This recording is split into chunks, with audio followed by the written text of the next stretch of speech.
Now then, what makes a nation strong? Taxes? There's nothing new about those either. The first income tax was paid by Abraham. It was written on a rock by the hand of divinity and handed to Moses at the top of Mount Sinai. And you might want to remember this. It was at the flat rate of 10%. It promised the wrath of God on anybody who tampered with or violated that law. Christ was born in Bethlehem because Joseph was on his way to pay his taxes. Joseph was a relatively well-to-do landowner of the house and lineage of David. Yet the taxes exacted by Caesar Augustus were so exorbitant that he didn't have enough money left over to employ a trusted messenger for the mission, so though his wife was great with child, he made the journey himself. And Christ was born in Bethlehem because Joseph was on his way to pay his taxes. And Christ was born in a manger because there was a housing shortage when he got there. Our problems are not new.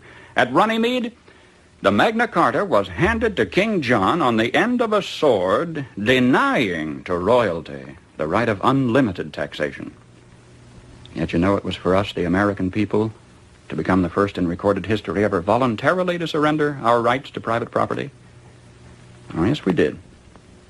With an innocent-sounding constitutional amendment, the 16th, which says that Congress shall have the power to lay and collect taxes on incomes from whatever source derived. And we forgot to put any limit on the extent to which we could tax ourselves. Conceivably, we could be taxed out of all private property. We could be taxed not 70%, 80%, 90%, but 100%. We could awaken one morning and find that the government owns the farm and the house and the car and has a mortgage on the church, legally. Historically, whenever any nation has taxed its people more than 25% of their national income, initiative was destroyed and that nation was headed for economic eclipse. Well, presently, the American people are being taxed 33% of their total income. History says we'll roll forward on momentum for a little while, but we'd better get some more gas in the tank pretty quick. You see, ours is not the first, by George, good government to arise on the world stage. There have been several. Rome, and Spain, and Greece, and China, and each enjoyed about 150 years at its zenith. That's just about our time in the New World. And then each decayed away. Not one of them was ever destroyed by anybody else's marching legions. Each rotted away, morally, socially, culturally, economically, simultaneously. You know, one of the most cruel paradoxes of history is this. Because each was a good government, it bore bountiful fruit. And when it bore bountiful fruit, the people got fat. And when they got fat, they got lazy. And when they got lazy, they began to want to absolve themselves of personal responsibility and turn over to government to do for them things which traditionally they had been doing for themselves. At first, there appears to be nothing wrong in asking government to perform some extra service for you, but if you ask government for extra services, government, in order to perform its increasing function, has to get bigger, right? And as government gets bigger, in order to support its increasing size, it has to what? Tax the individual more, so the individual gets littler. And to collect the increased taxes requires more tax collectors, so the government gets bigger, and in order to pay the additional tax collectors, it has to tax the individual more, so the government gets bigger and the individual gets littler. And the government gets bigger and the individual gets littler until the government is all-powerful. The individual is hardly anything at all. The government is all-powerful. The people are cattle. Now, some believe that the need is for a vigorous, strong man to arise on the scene, to regulate and regiment the affairs of men. Yet history tells us there have been several such. Once upon a time, there was a nation great and powerful and good. She was suffering from the aftermath of war, from a depression. And then came upon the scene a leader, an idealist, self-confident, intolerant of criticism. Wisely, he limited his early activities to combating the financial depression. Nobody could argue with that. But in a while, he began to regulate business and establish new rules to govern commerce and finance. Some of them in diametrical disagreement with the God-made laws of supply and demand, but anybody who disagreed with those new rules was promptly fired. The new leader saw that under the old system of free enterprise, landlords prospered, so he levied new taxes to take away their profits and destroy what he called the monopoly of capital. To please laborers, he controlled prices. To win the favor of the farmers, he gave them loans and subsidies. The national debt mounted alarmingly. Whenever anybody tried to tell him that governments, even as people, can go broke when they spend beyond their incomes, he said they just didn't understand deficit finance. Well, what do you say? Did he build on rock or on sand? I say on sand.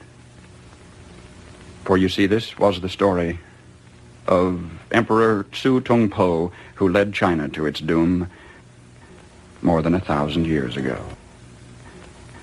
I am satisfied with all my heart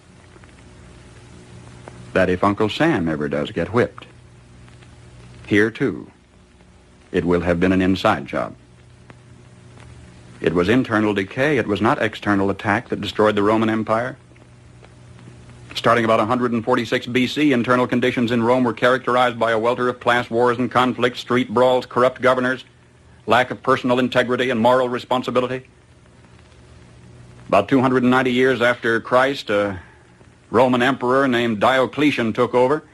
He really grabbed the bull by the horns. He took over in a period of turmoil and severe depression. The first thing Diocletian did was call in the gold and close the banks and raise the taxes.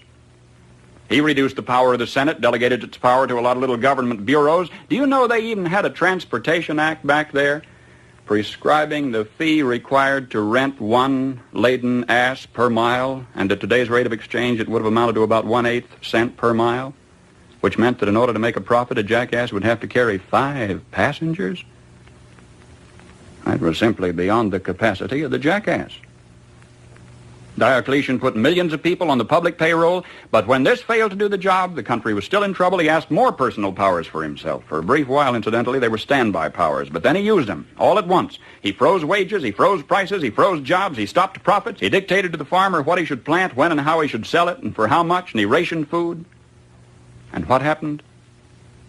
The labor market closed down. Incentive was gone. Farm life became dependent on bureaucratic red tape. Exorbitant taxes cost the farmer his land. He kept for himself only a small plot on which he might grow turnips for his family. He lost the rest of it to the state. And without food and with incentive gone, city life stagnated and declined. And Rome passed into what history has recorded as the Dark Ages, lasting 1,000 years. Just by turning to the left, the world has gone in circles.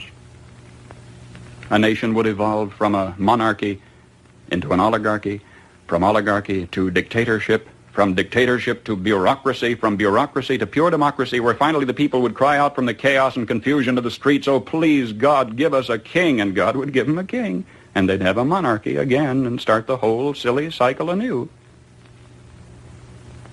Now, either we will profit from the errors of their ways, or it follows as the night the day, our children are going to have to relive the Dark Ages all over again. How come, after thousands of years of experiment, our new nation has come so far so fast? All this in less than 200 years. What is the secret of our success? Well, I think it had to do with a basic American's creed. Perhaps it never passed the pioneer's lips in this form, but if it had, I think he would have said something like this: I believe in my God, in my country, and in myself. I know that sounds like a trite, too simple thing to say, and yet it's a rare man today who will dare to stand up and say, I believe in my God and my country and in myself, and in that order. When the early American pioneer first turned his eyes toward the West, there were only Indian trails, or traces as they were called, for him to follow through the wilderness. Do you know today you can roller skate from Miami to Seattle? From San Diego to Plymouth Rock? In this little bitty instant, as historical time is measured, our 7% of the Earth's population has come to possess more than half of all the world's good things. How come? Well, sir, when that early pioneer turned his eyes toward the West, he didn't demand that somebody else look after him. He didn't demand a free education.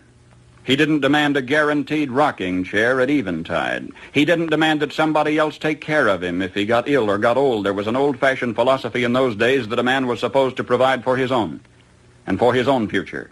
He didn't demand a maximum amount of money for a minimum amount of work. Nor did he expect pay for no work at all. Come to think of it, he didn't demand anything.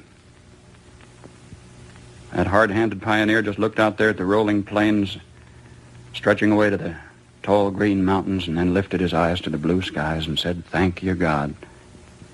Now I can take it from here."